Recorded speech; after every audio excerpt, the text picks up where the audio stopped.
Inirekomenda ni Energy Secretary Jericho Petilla na magdeklara ng State of National Emergency dahil sa krisis sa enerhiya ng bansa. Gayunman, ilang mababatas ang tutol na bigyan ng emergency power si Pangulong Aquino dahil sapat na raw ang kapangyarihan nito para masolusyonan ang krisis. May news to go si Victoria Tulad.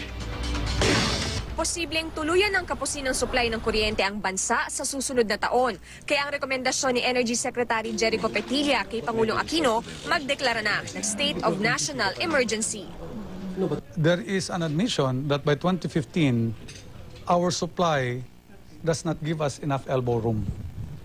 In other words, sa outlook namin actually, medyo magtutugma pa ang supply tsaka demand.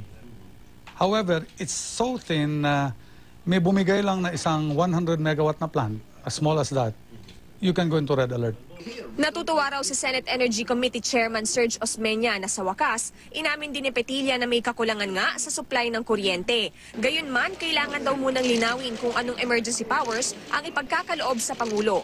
Kailangan din daw detalyado ang panukalang solusyon sa krisis sa enerhiya. Sa ilalim ng EPIRA Law, ang emergency power na maaaring ibigay sa Pangulo sa panahon ng krisis ay ang kapangyarihang pabilisin ang pagproseso sa mga papeles sa pagpapatayo ng mga power plant. At dahil taon ang bibilangin sa pagtatayo ng isang planta, posibleng di rin ito agarang masolusyonan ang krisis. Kung balak naman daw ng gobyerno na magdagdag ng mga power barge na pinatatakbo ng diesel, tiyak na magmamahal ang kuryente. But you know, we passed the EPIRA so that we will not need power barges. Ang mahal ng power barges, that's diesel eh. Sa Kamara, may ilang mambabatas na ngayon pa lang tutol na sa panukala ni Petilla.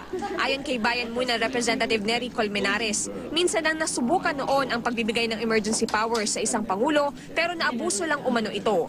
Dumami lang daw kasi ang mga independent power producer na hindi naman talaga nagamit ng husto. Sa tingin naman ni Iloilo Representative Neil Tupas Jr., dati naman ng malawak ang kapangyarihan ng Pangulo kaya hindi na kailangan pa ng emergency powers. Victoria Tulad, GMA News.